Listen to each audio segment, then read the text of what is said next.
Olá, caros alunos. Então vamos nós hoje para a terceira aula de lógica, né? Hoje nós vamos falar sobre silogismos.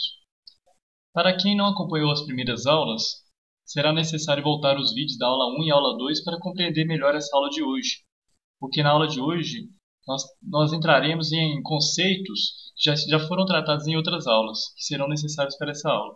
Então nós não vamos repetir. Talvez a gente volte uma hora ou outra em algum conceito, mas para que você compreenda plenamente todo o conteúdo dessa aula, você deverá conhecer também o conteúdo das aulas anteriores. Silogismo. O que é um silogismo? Silogismo ele é a formalização de um raciocínio lógico. Na verdade, o que a gente está fazendo no silogismo é uma formalização daquilo que a gente pensa. O pensamento nosso exprime um raciocínio, né? E esse raciocínio a gente coloca através de proposições encadeadas. De que maneira que isso funciona? A gente coloca as proposições em uma determinada ordem e com elas a gente chega a uma conclusão. Por isso, o silogismo ele é mediato. Por que mediato? Porque tem uma mediação, né? Ele é demonstrativo, né? E ele é necessário. Com ele a gente chega a uma verdade. Para a gente poder compreender um pouco melhor essa aula, vamos lembrar um conceito que a gente trabalhou na aula número 1. Extensão e compreensão. Esses dois conceitos são necessários por quê? Porque a gente precisa saber como que uma coisa ela tem uma grande extensão, pouca extensão, mais compreensão, menos compreensão, e até para a gente saber de que maneira que a nossa lógica está acompanhando, né? Como é que a nossa conclusão está acompanhando. Vocês vão entender melhor na hora que eu estiver dando exemplos. Mas vamos pensar em extensão. Extensão é um conjunto de indivíduos designados por um termo ou categoria. Compreensão é um conjunto de propriedades que a categoria designa. Na verdade, o que é a compreensão? A compreensão é exatamente o sinônimo, o significado da coisa. A extensão é tudo aquilo que abarca, né, aquela coisa. Por exemplo, animal. Animal a gente pode pensar em Pedro, a gente pode pensar em onça, a gente pode pensar em homem, né?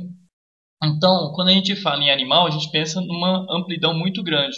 Se eu falar ser humano, eu posso pensar em homens e mulheres. Se eu falar Pedro, eu já penso em uma pessoa muito específica. Então, quanto maior a extensão, ou seja, quanto mais indivíduos abarca, menor é a compreensão, porque eu passo a ter pouca forma de designar aquela coisa. Então, quanto mais extensão tiver, pior fica para a gente compreender. Mas quanto mais compreensão, significa que a extensão é pequena. Significa que você consegue ser mais específico. Dito isso, passemos para outro conceito que a gente vai utilizar nessa aula.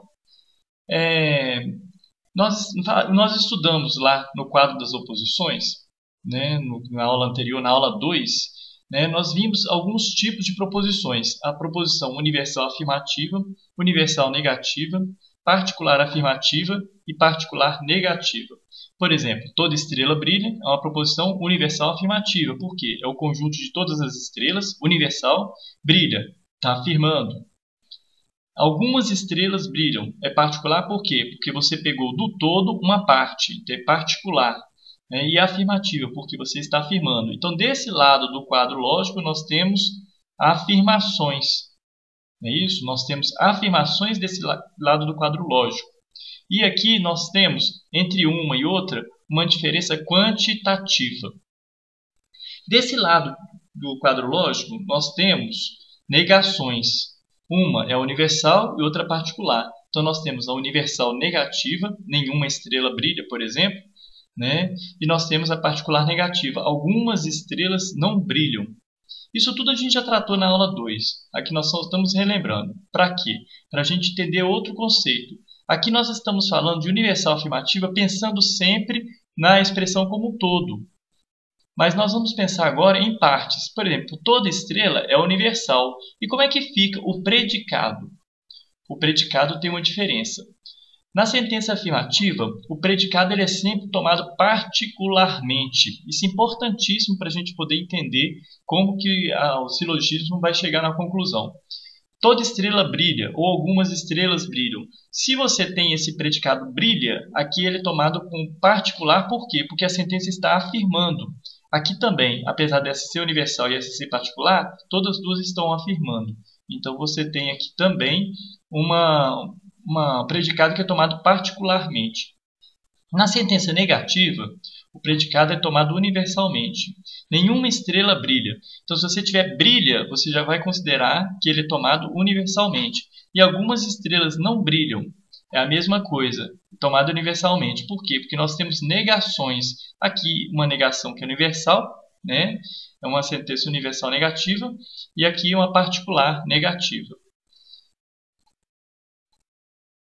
As proposições do silogismo. Agora nós vamos começar a entender as partes do silogismo que a gente, desde o início dessa aula, está começando a falar, né? Nós falamos desde o início da aula.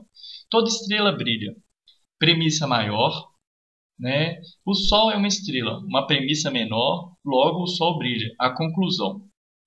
Olha, o termo médio é o termo que repete tanto na premissa maior como na premissa menor, mas ele nunca pode estar presente na conclusão. Então, no caso aqui, nós temos o termo estrela e estrela.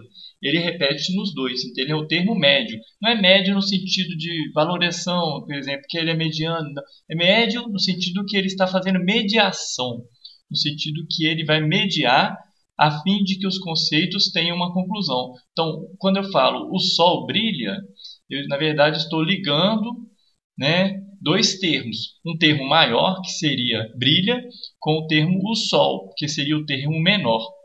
Então, brilha no extremo maior, ele está presente na premissa maior. E o termo Sol está presente na premissa menor. Por isso, ele é o extremo menor. Então, aqui a gente começa a entender um pouco. Ah, mas, professor, como é que eu vou saber qual que é maior e qual que é menor? Tem várias formas. Uma delas é a gente colocar em formato de diagramas. Por exemplo, toda estrela brilha. Veja bem, quando eu coloco aqui o conjunto, das coisas que brilham, eu tenho aqui estrela dentro do conjunto das coisas que brilham e Sol dentro do conjunto de estrela. Podem ver que estrela aqui está na mediação. Isso, toda estrela brilha. Então, estrela está exatamente na mediação entre brilha e Sol. Então, você tem aqui, olha, o extremo maior, brilha, podem ver, até no diagrama ele é maior, e o extremo menor, que seria Sol. Com o diagrama é muito mais fácil da gente visualizar o silogismo. Parece banal? Parece. Vão haver outros tipos de diagramas que vão fazer a gente compreender por que é necessário a gente entender esse conceito. Por enquanto está muito simples, porque são coisas óbvias. A gente olha e já enxerga a verdade logo de cara. Mas é importante também que a gente entenda que existe uma diferença entre verdade e validade. Às vezes a gente acha um silogismo que ele pode ser válido, mas no entanto ele pode não ser verdadeiro, ou seja, não pode não chegar numa verdade. Para isso a gente tem que fazer uma análise muito mais profunda. Vamos pensar em alguns tipos de silogismo também diferentes. Por exemplo, um silogismo negativo. Nenhum anjo é mortal. Miguel é anjo. Logo, Miguel não é mortal. Isso também é um silogismo, apesar de não estar naquele formato. Nós temos esse formato do silogismo negativo.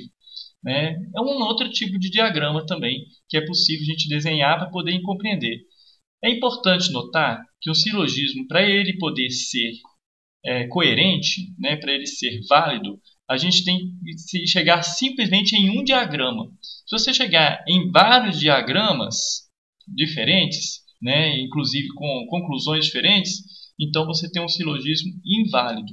Então não vale a pena você continuar no seu raciocínio, porque ele já está inválido logo de cara. Então, se você fez um diagrama e você conseguiu compreender, através desse diagrama, a verdade do silogismo, você está no caminho certo. Vamos pensar nas regras do silogismo. A primeira regra, o silogismo ele tem que ter somente 3 termos. Um termo menor, o médio e o maior, aquilo que nós falamos anteriormente. Vamos pensar um exemplo de uma violação dessa regra. Toda gata mia. Minha namorada é uma gata. Logo, minha namorada mia. Vejam bem, aqui, aparentemente, nós temos 3 termos. Gata, mia e namorada. Mas, quando nós olhamos na semântica da palavra, gata, aqui ela tem um sentido e aqui ela tem um outro. Aqui eu estou falando da gata um animal, né, o Felis catus, e aqui nós estamos pensando na gata no sinônimo de uma pessoa bela, né? Uma namorada é uma gata, ou seja, uma pessoa bela, quando, no sentido figurado. Então aqui nós temos um termo e aqui nós temos outro termo. Por quê? Porque eles não são sinônimos. Para que houvesse o mesmo termo, aqui teria que ser o mesmo sinônimo, né? Gata aqui teria que ter o mesmo significado que gata aqui. Da mesma forma que eu falasse, por exemplo, a constelação cão e o cão animal, né, também são dois termos diferentes. Né? Então aqui nós temos já uma violação dessa regra, e é óbvio que quando a gente fala logo minha namorada Mia, a gente fala assim, não, isso não tem lógica uma coisa dessa. Mas aqui é muito óbvio. A gente vai ter casos que não vão estar tão óbvios assim. Por isso que a gente tem que entender essa regra. A segunda regra do silogismo, né, diz o seguinte: os termos maior e menor nunca devem ter maior extensão na conclusão do que nas premissas. Um exemplo de violação dessa regra: todos os americanos são nacionalistas. Aqui nós temos o que? Todos os americanos é universal, está na cara, né? Todos os americanos é universal. São nacionalistas. Lembra o que a gente falou lá atrás? Aqui é particular por quê? Porque a sentença é afirmativa. Então, o predicado de uma sentença afirmativa, ele vai ser particular. Aqui nós temos, ora, nenhum francês é americano. Nenhum francês é o quê? Universal. Apesar de ser negativo, é universal. E americano também é universal. Por quê? Porque é negativo. Nós falávamos lá atrás que o predicado de uma sentença, de uma proposição negativa, é sempre universal. Nenhum francês é nacionalista. Aqui, de novo, universal, né? Nenhum francês é universal negativo. E aqui, nacionalista é universal por quê? Porque ele está como predicado de uma sentença negativa. Veja bem, aqui nacionalista foi tomado no sentido universal. Aqui nacionalista foi tomado no sentido particular. Portanto, esse silogismo é inválido. Veja bem, quando a gente fala todos os americanos são nacionalistas, ora, nenhum francês é americano, logo, nenhum francês é nacionalista, mesmo que você não tivesse nenhum conhecimento de lógica, você olharia para essa expressão e falaria, está errado. No entanto, há certos casos que a gente não consegue perceber isso imediatamente. Passando para outro exemplo, né? Todo homem é fã de futebol. Nenhuma mulher é homem, logo nenhuma mulher é fã de futebol. O mesmo caso do anterior. Nós temos aqui fã de futebol, que era, no caso, um predicado de uma sentença afirmativa, ou seja, tomado de forma particular, e aqui ele passou a ser um predicado de uma sentença negativa, né, e foi tomado no sentido universal. Então ele teve uma extensão maior na conclusão do que na premissa, igualzinho no exemplo anterior. Então houve também uma violação da segunda regra do silogismo. A terceira regra do silogismo diz o seguinte: o termo médio nunca deve aparecer na conclusão. Um exemplo de violação dessa regra, é até difícil dar exemplo porque é muito óbvio, né? Todo felino é quadrúpede, todo gato é felino, logo alguns quadrúpedes são felinos. Veja bem, felino é o termo médio, então ele não pode aparecer na conclusão. Aqui na conclusão a gente poderia ter o extremo maior e o extremo menor. E qual que seria o extremo maior e o extremo menor? Até difícil de colocar também, porque eu coloquei todo gato, né, e todo felino é quadrúpede, né? Então aqui no caso a gente colocaria, por exemplo, o gato como um extremo maior, né, porque aqui ele é universal. E quadrúpede como menor, por quê? Porque ele é um predicado de uma sentença afirmativa. Não é isso? Então vocês lembram que ele é tomado no sentido particular? Só que esse silogismo já está todo errado. Então só de olhar para o silogismo a gente já percebe o erro, né, dessa terceira regra. Na quarta regra, o termo médio deve ser tomado universalmente ao menos uma vez. Um exemplo de violação dessa regra: algumas cobras são venenosas. Ora, alguns répteis são cobras, logo alguns répteis são venenosos. Ah, professor, mas isso aqui está certo. Olha, algumas cobras são venenosas, está certo. Alguns répteis são cobras, está certo. E alguns répteis são venenosos, está certo. Não é que esteja errado. O problema é que a nossa verdade não foi obtida a partir das premissas. Por quê? Porque para você obter essa verdade, ela teria que ser indubitável, necessária. E veja bem, se a gente for construir um diagrama aqui, você vai ver que você pode construir um diagrama como este, que chegaria nessa conclusão, né? Alguns répteis são venenosos. No entanto, você poderia também construir um diagrama como este. E veja, aqui nós temos um conjunto de venenosos e um conjunto de répteis, e eles estão apartados. Então você pode ver que nesse diagrama aqui a conclusão seria válida, mas nesse diagrama não. Então esse silogismo não é válido, porque você não chega numa conclusão certa, você pode chegar em duas conclusões distintas. E o silogismo ele é categórico, ou seja, você tem que chegar naquela conclusão e ela tem que ser indubitável. Então sempre que você fizer um diagrama, o diagrama não for, né, tiver várias opções para o diagrama, significa que esse silogismo é incorreto. Então, se você guardar a regra, o termo médio deve ser tomado ao menos universalmente uma vez, você também percebe que esse silogismo é inválido, porque todos os casos ele foi tomado como particular. Veja bem, o termo médio aqui é o quê? Vamos ver, cobras e cobras. Aqui é particular, aqui é particular. Por que aquele é particular? Porque algumas cobras, não é o todo. E aquele é particular por quê? Porque ele é um predicado de uma sentença afirmativa. Então, ele é predicado de uma sentença afirmativa. Portanto, cobras é particular. Então, particular e particular, ele não foi tomado universalmente nenhuma vez. Então, nós não podemos chegar numa conclusão válida. Outra regra do silogismo. De duas premissas negativas, nada se conclui. Se eu tenho uma premissa, nenhum francês é americano. Ora, nenhum alemão é francês, logo, nenhum alemão é americano, nós não podemos dizer que esse silogismo é válido, apesar de que todas as expressões estão certas. Nenhum francês é americano, nenhum alemão é francês, nenhum alemão é americano. Todas as proposições têm uma verdade. Contudo, essa conclusão não partiu das premissas. Então, nós não podemos dizer que esse silogismo é válido. Ah, professor, mas a gente já não sabe que é verdadeiro isso aqui? Ah, tudo bem, mas a questão é, a lógica ela é uma ferramenta para a gente ver qual é a falácia que pode estar implícita em qualquer tipo de discurso. Às vezes se chega numa conclusão que não partiu das premissas. Às vezes você tem várias premissas e uma conclusão que também é verdadeira, mas que não foi originada das premissas. Isso acontece muito em argumentos de defesa, em advogados de defesa, quando estão defendendo uma pessoa, né? Acontece também em discursos argumentativos, pessoas que estão argumentando diante de um debate, etc. Então, isso aqui é importante para você perceber as armadilhas do discurso, né? Inclusive para você não cair nessa armadilha. A sexta regra diz o seguinte: de duas premissas particulares, nada se conclui. Então, quando você diz algumas cobras são venenosas, ora, alguns répteis são cobras, logo, alguns répteis são venenosos, você tem uma violação dessa regra. Olha, de duas premissas negativas, nada se conclui. A quinta regra. De duas premissas particulares, nada se conclui. A sexta regra.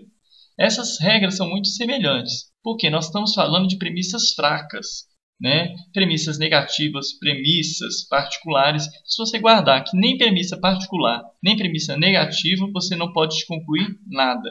Então aqui você tem algumas cobras são venenosas, é uma premissa particular. Alguns répteis são cobras, premissa particular, né? E aqui você tem uma conclusão que, apesar de ser particular, também não pode ser tida como conclusão dessas premissas. Por quê? Porque é tudo particular aqui. Ó. Algumas cobras são venenosas, alguns répteis são cobras, alguns répteis são venenosos. Pois é, mas qual dos répteis é venenoso? Se você fizer um diagrama, você nunca vai saber qual lado dele que você vai tomar. Então, na verdade, essa sexta regra, ela também é um complemento às regras anteriores, né? E mostra exatamente como que a gente pode acabar caindo na armadilha. Porque você pode chegar numa conclusão, alguns répteis são venenosos, e dizer, mas tá certo, alguns répteis são venenosos. Alguns répteis são cobras? Não, tá certo, alguns répteis são cobras. Algumas cobras são venenosas? Não, tá certo. Só que essa conclusão não foi oriunda dessas premissas. Se a gente fizer um diagrama como a gente fez naquele outro exemplo da quarta regra, a gente vai poder perceber que não é possível chegar nessa conclusão. Para a próxima regra, nós precisamos entender um pouquinho entre esse mais forte e mais fraca, que eu falei um pouquinho anteriormente. Então, o que é uma premissa forte e uma premissa fraca? A premissa mais forte é a universal afirmativa. Lá no quadro lógico, aquele que a gente estudou lá atrás, vamos voltar nele lá um pouquinho, nós temos aqui uma proposição universal afirmativa. Esse é o mais forte possível. Então, uma premissa que utiliza uma universal afirmativa, ela é mais forte possível. Então, se você tem uma premissa como essa, ela vai ajudar muito no silogismo. Só que a questão é de que forma a conclusão vai acompanhar isso. Universal negativa é a segunda. Então, primeira são as universais. Aqui há uma diferença qualitativa, né, entre universal afirmativa e universal negativa. Tanto que vocês lembram que essa aqui era A, essa era E, I e O. Então, é a mesma sequência. A, né, universal afirmativa, E, universal negativa, particular afirmativa I e particular negativa O. Para que entender isso aqui? Qual que é mais forte e qual que é mais fraca? Por causa dessa sétima regra. A conclusão acompanha sempre a pior premissa. Pior premissa no sentido assim, a mais fraca. Né? Então vejam bem, se você tiver uma universal afirmativa e uma particular negativa, a conclusão tem que acompanhar a particular negativa. Se você tiver uma universal negativa e uma particular afirmativa, a conclusão tem que acompanhar a particular afirmativa. Sempre a premissa mais fraca ou a pior premissa. Um exemplo de uma violação dessa regra também acaba sendo óbvio. Todos os homens são felizes. Alguns homens são inteligentes. Logo, todos os inteligentes são felizes. Veja bem, eu falei aqui, todos os homens são felizes. Uma premissa que é universal afirmativa. Aqui nós temos uma premissa que é o quê? Particular afirmativa. E a conclusão, então, ela teria que ser particular afirmativa. Não pode ser particular, universal igual ela é. Aqui ela está sendo colocada como universal afirmativa. Né? Então, o que acontece? Ah, professor, e aqui ela poderia ser negativa? Então, para ser mais fraca ainda? Não poderia. Por quê? Porque nós temos uma oitava regra que diz que se as premissas são sentenças afirmativas, a conclusão não pode ser negativa. Ou seja, premissas afirmando, conclusão não pode negar. Né? Então, nesse caso, todos os homens são mortais. Sócrates é homem. Logo, Sócrates não é mortal? É óbvio que está errado. Aqui também, se a gente pegasse e colocasse um exemplo com uma negativa, você também você chegaria numa conclusão errada. Então, também inválida. Então, a conclusão acompanha sempre a pior premissa, mas tem que acompanhar mesmo. Então, por exemplo, se não tem nenhuma negando, a conclusão também não pode negar. Aqui, como uma é universal e outra é particular, a conclusão também teria que ser particular. Poderíamos dizer, por exemplo, alguns inteligentes são felizes. Era uma conclusão válida. Voltando na oitava regra de novo, né? Então as premissas afirmando, a conclusão não pode negar. Todos os homens são mortais. Sócrates é homem. Logo, Sócrates é mortal. Sócrates não é mortal. Ela está negando. Mas olha, se bater o olho, você já fala, não, está errado. Logo de cara você já olha e já vê que está errado. Tem uma regra muito óbvia, né? Mas em alguns casos pode não parecer.